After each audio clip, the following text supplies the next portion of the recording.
Disclaimer terlebih dahulu, konten ini untuk keperluan edukasi ya, jadi stay positif ya guys. Saat berhubungan intim, prosesnya seperti kapasitor listrik, membangun ketegangan hingga batas tertentu, kemudian berhenti, dan mulai lagi dari awal. Itu adalah konsep sederhana yang bisa terdengar rumit, terutama saat menjelaskan tahapan yang dirasakan oleh wanita. Bagaimana tahapannya? Tahap 1, ia mulai terangsang, tubuhnya mulai memproduksi pelumas alami di dalam vagina dan labia. Otak mengirim sinyal untuk melepaskan senyawa kimia vasoaktif peptida usus yang meningkatkan aliran darah ke daerah panggul, menyebabkan pembengkakan labia dalam dan luar, serta menimbulkan sensasi ketegangan seksual. Tahap 2, bagian otak yang mengelola perasaan takut dan kecemasan mulai mereda. Rahimnya mengangkat dan memanjangkan Miss V. Tahap 3, tanda-tanda vitalnya meningkat, denyut jantung dan pernapasannya mempercepat aliran darah ke ekstremitasnya. Kulitnya mungkin berwarna kemerahan, dan klitorisnya semakin sensitif dan membesar, siap untuk kontak dengan penis. Dengan stimulasi yang stabil dan perlahan, tubuhnya akan menuju puncak gairah.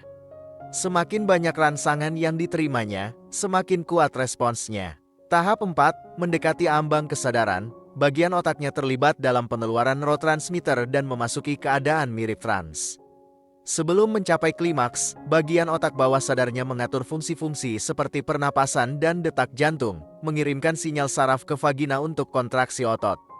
Meskipun hanya sepertiga bagian luar Miss V yang terlibat, area sensitifnya bisa memudar dan akan kembali ke tahap 1 jika rangsangan berhenti atau berubah. Tahap 5, saat mencapai orgasme, terjadi kontraksi ritmik atau sporadis di dalam Miss V rahim dan anus yang biasanya berlangsung selama 10-60 detik. Pada titik ini, beberapa wanita menginginkan rangsangan lebih intens yang sesuai dengan respons organik mereka.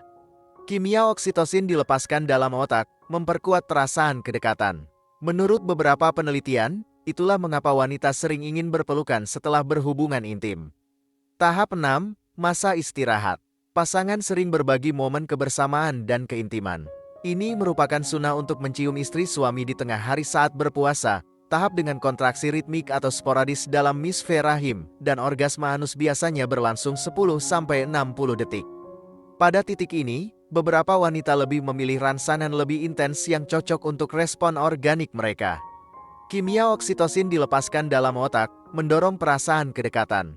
Menurut beberapa penelitian, inilah mengapa si wanita ingin berpelukan setelah berhubungan badan.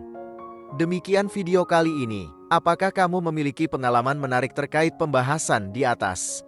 Tulis pendapat kamu di kolom komentar di bawah ya. Terima kasih telah menonton video ini. Jika kamu menyukai konten ini, jangan lupa untuk like, share, dan subscribe ya. Terima kasih dan sampai jumpa dalam video berikutnya.